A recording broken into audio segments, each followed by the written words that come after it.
With 11 billion US dollars commitment, the World Bank says it is willing to do more in helping Nigeria fight poverty.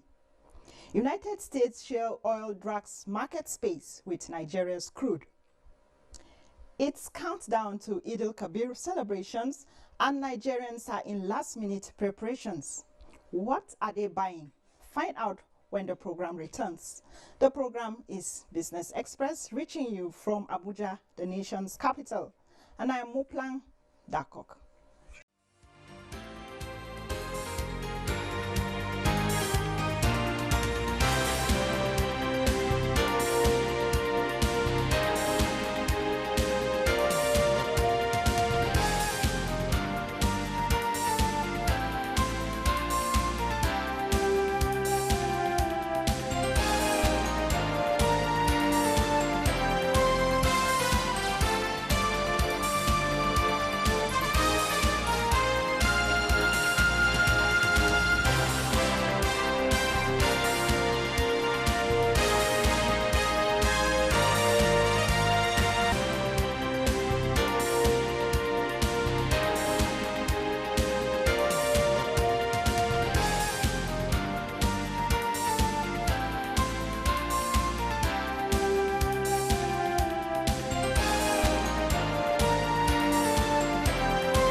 Reports reaching us indicate that traffic on Kaduna-Abuja Expressway has been brought to a halt as a result of prolonged traffic gridlock stretching about 10 kilometers around Olam Farms.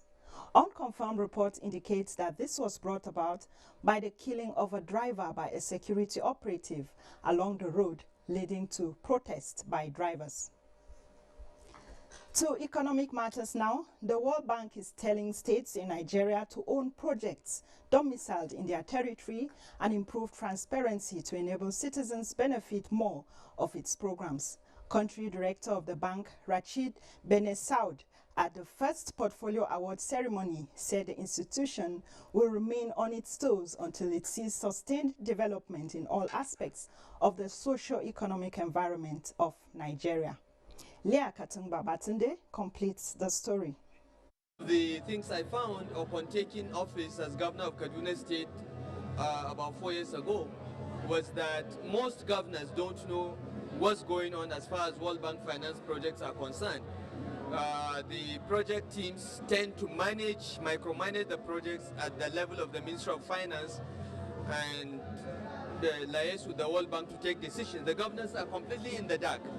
So often you find large amounts of money sitting idle that can be used for the benefit of the state that the governors are not aware of. This is the kind of awareness the World Bank is trying to create in Nigeria through this newly introduced performance award. 11 billion US dollars is the current value of the bank's commitment across sectors in Nigeria, the largest in any African state with room for more. The World Bank and the Federal Ministry of Finance have been streamlining activities in line with the Economic Recovery and Growth Plan (ERGP) to broaden the people-oriented portfolio that seeks to improve social sectors such as health and education, wealth creation, human capital development and economic development are also vital areas in this relationship. The states have to learn from each other. And that's what we would like to create, this space where the states can learn from each other and a solution exists to a problem in another state. So that kind of peer learning is very critical. 23% disbursement seems low, but coming from a very low base, this is a good achievement and I believe we can do better. Taking the World Bank's activities a notch higher, it is awarding states that have shown commitment to the formulation and execution of policies in line with its mandate of poverty reduction. The situation in our state is so devastating. Even before the Boko Haram incident, the state is classified as one of the poorest states in the country. And with the coming of this devastation, the state went down further. So for that reason, we are doing all our best to see that the little resources we are getting from the Federation account and the other sources from the development partners are harnessed in order to bring our people out of the abject poverty we are currently in. Consensus here is that there is still a long way to go in ending extreme poverty and promoting shared prosperity. Hence, the need for more commitment and proactiveness. Now, Eid al-Kabir celebration is synonymous with ram sacrifice, and that is why at times like this, seasonal ram markets spring up in strategic places. The Kubau ram market is, however, a permanent one, but sellers this year lament persistent price hike and low patronage. This is consistently low during festive seasons. Let's see details of this report from Bosede Ebel. This is the season of ram. This is Kubo Ram Market. Although it has been a wet day, it's obviously not an hindrance for both the sellers and buyers of ram, which plays a significant role in this festival, commemorating Prophet Ibrahim's devotion to Allah. These rams are of different sizes and the prices varies. An average ram of this size before the season cost between 25 and 28,000 naira, but now sells for 30 to 40,000 naira and above. 32-year-old Bello Usman has been in the ram business for 18 years. He explains the reason for price changes at times like this. Before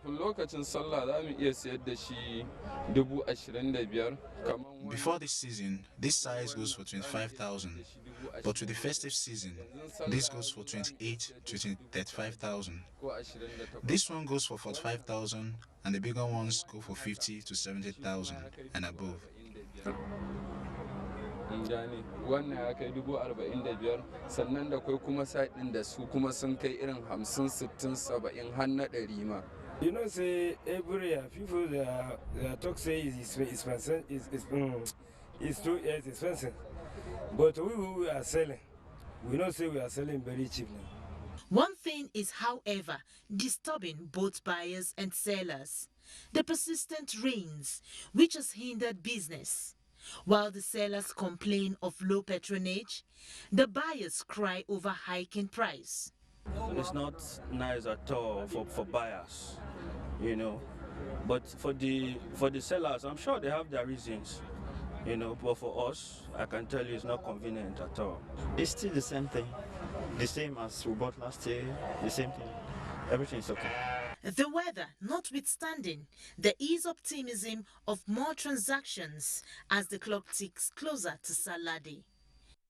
Now let's talk about a different commodity. The federal government says investors in the gemstone and jewelry industry will not face any encumbrance in getting licenses to invest in the industry. The relaxing of protocols is to encourage local and foreign investors to manufacture the products in Nigeria instead of exporting raw materials.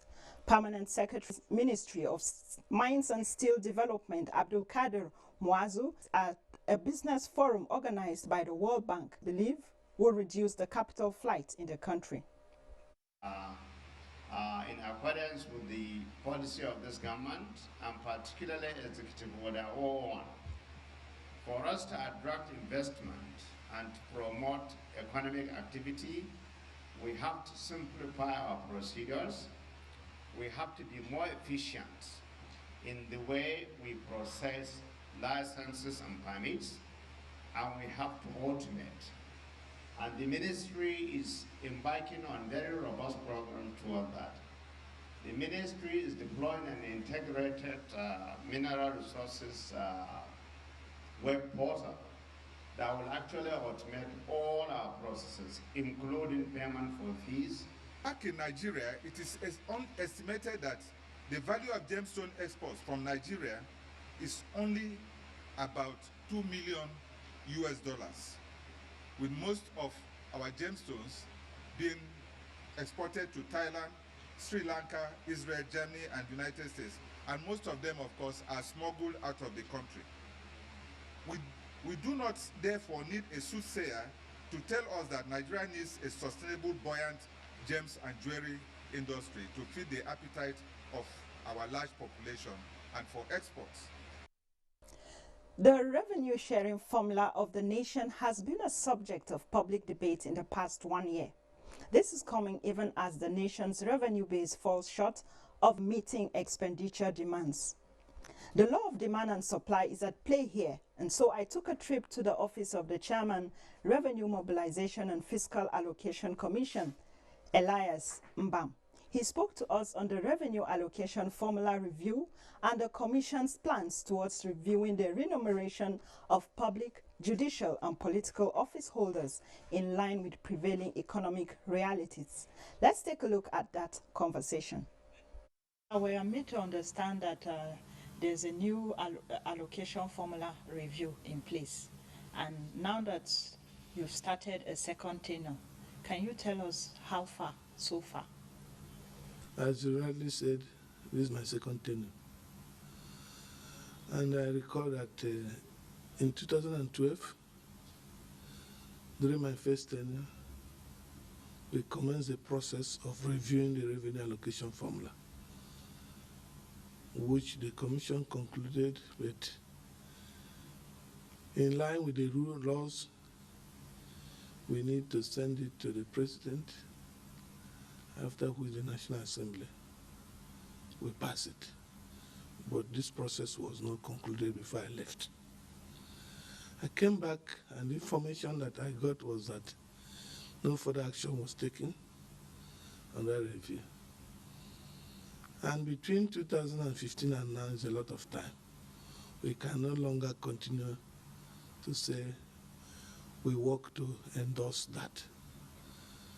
So in view of that, I've constituted a new revenue allocation formula committee made of basically of members of the commission. And members, I mean commissioners that are representing states. And this committee shall be inaugurated on Thursday next week. They need to look at what we did and what had been previously done and come up with options on how the revenue formula review will be concluded. So what do you expect to achieve with this new committee, and then what's the duration of time you're looking at?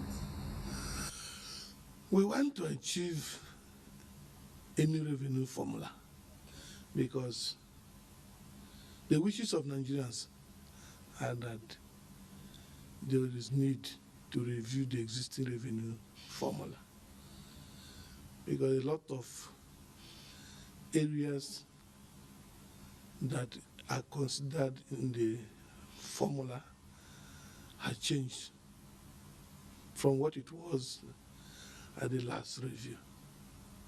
So there is absolute need for a review.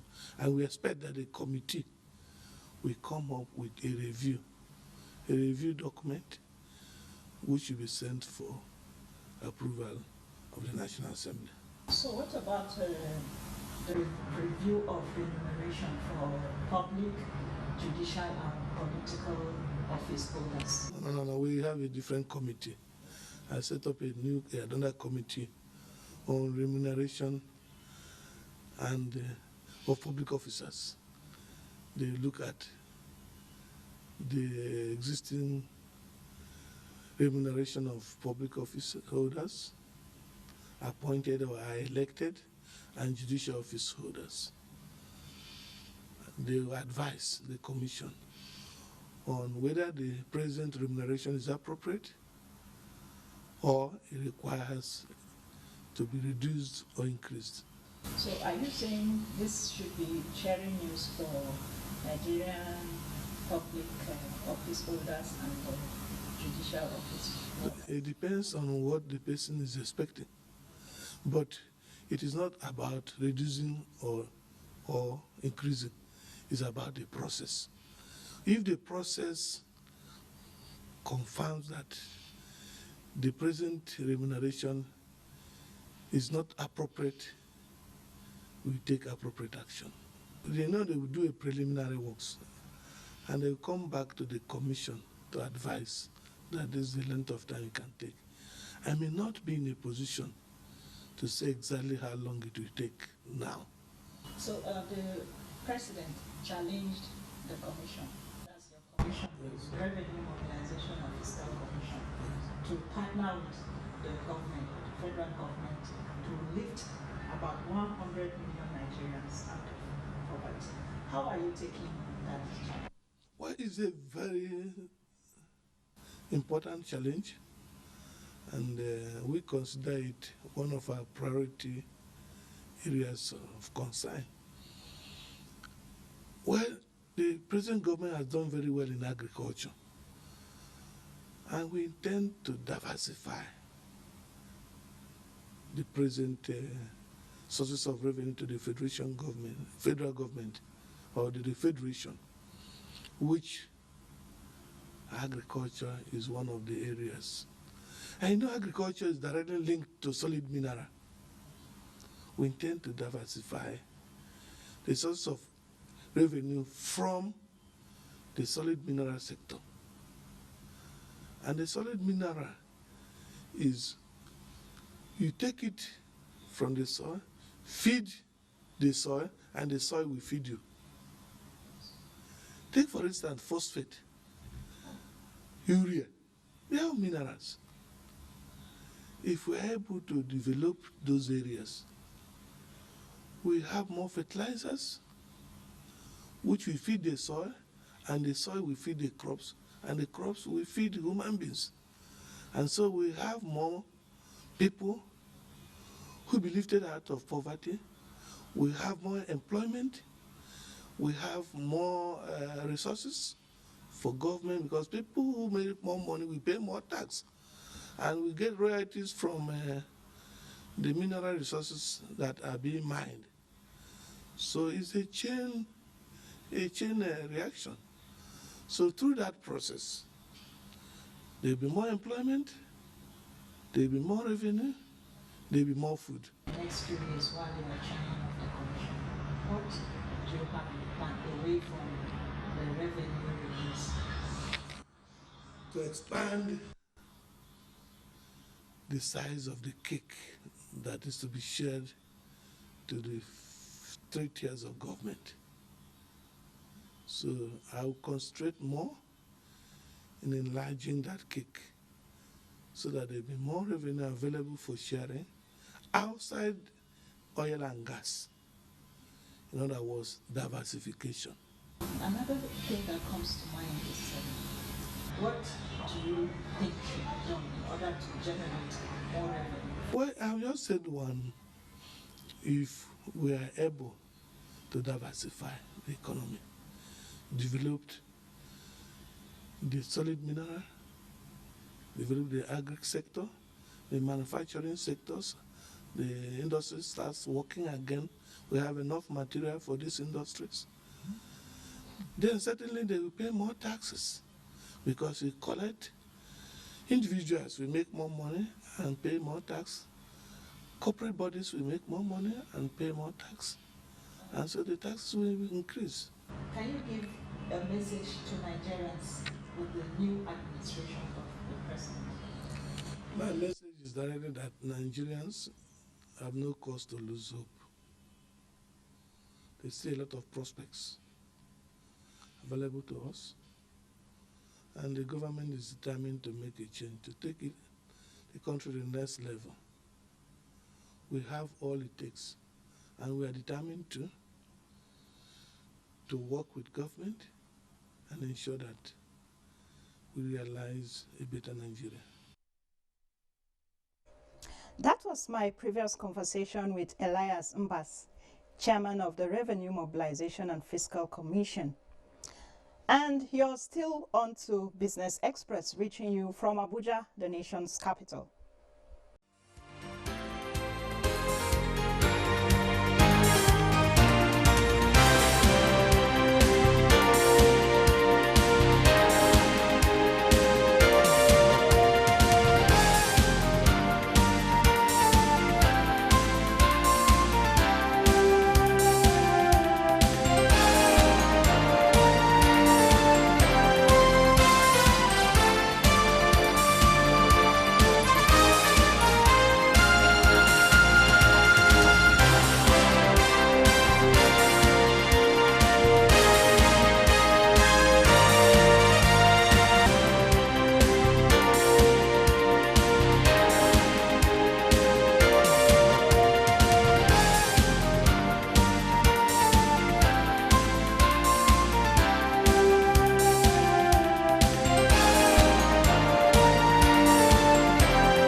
Total assets under the contributory pension scheme rose to 9.32 trillion naira at the end of June 2019. The funds, which continued to record a steady rise, hit 8.33 trillion naira August 2018. Figures from the National Pension Commission Thursday revealed that 69.5% of the assets were invested in federal government securities. Now, it's good news for mushroom farmers as Nigeria gears to enhance production and processing of mushroom for export to commodity markets within and outside the African continent. Musa Babaliu reports that the global mushroom market was valued at over $38 billion in 2018. Mushroom farming is gradually becoming a major global vegetable business due to its high demand for food and pharmaceutical purposes. Even though there are no records of the amount of mushroom Nigeria produces annually, however, the demand of the country's produce is on the increase. The demand are mostly from within Nigeria, Europe, the United States, and other developed countries.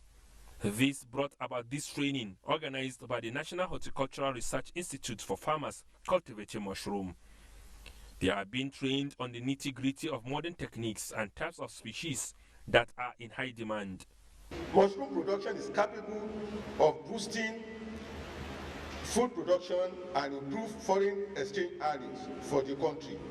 Under adequate management, it is possible to generate billions of dollars yearly from production and export of the commodity.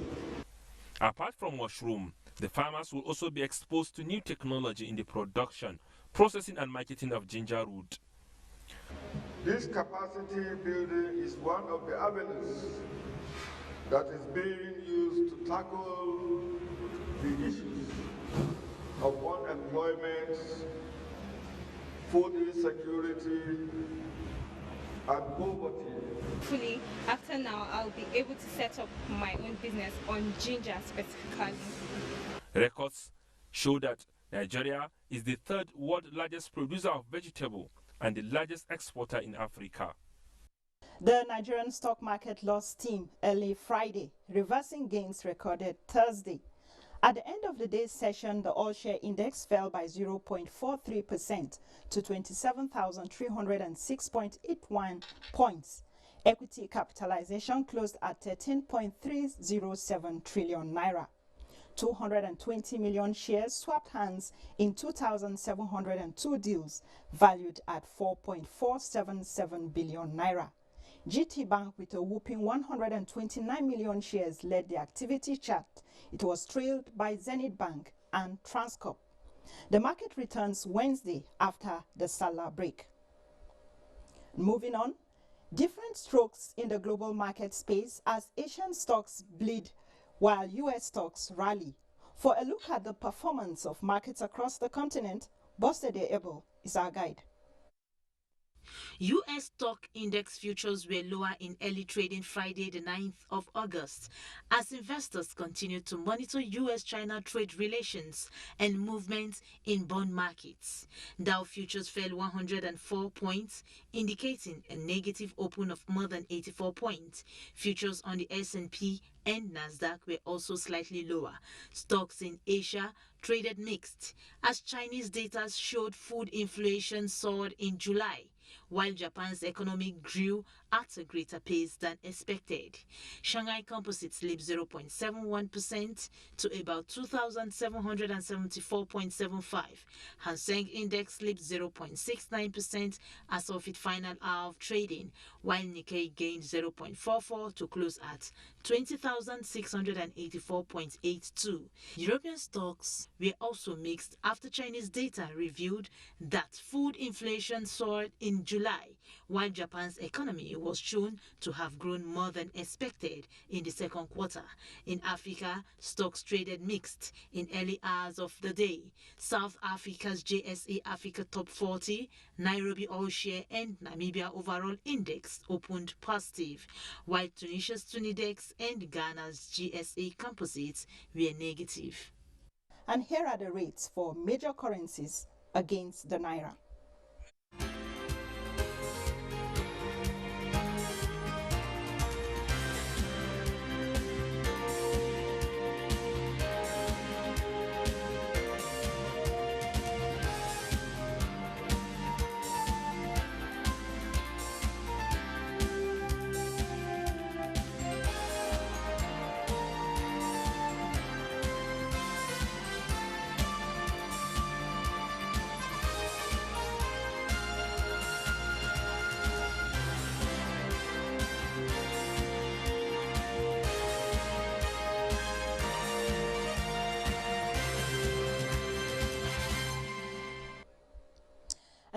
brings us to the end of this edition of Business Express. Be informed that you can access all previous episodes on YouTube, and you can also communicate with us on Twitter. The handle is @NTA News Now. The hashtag is BizX. Business Express returns next week. I am Muplang Dakok.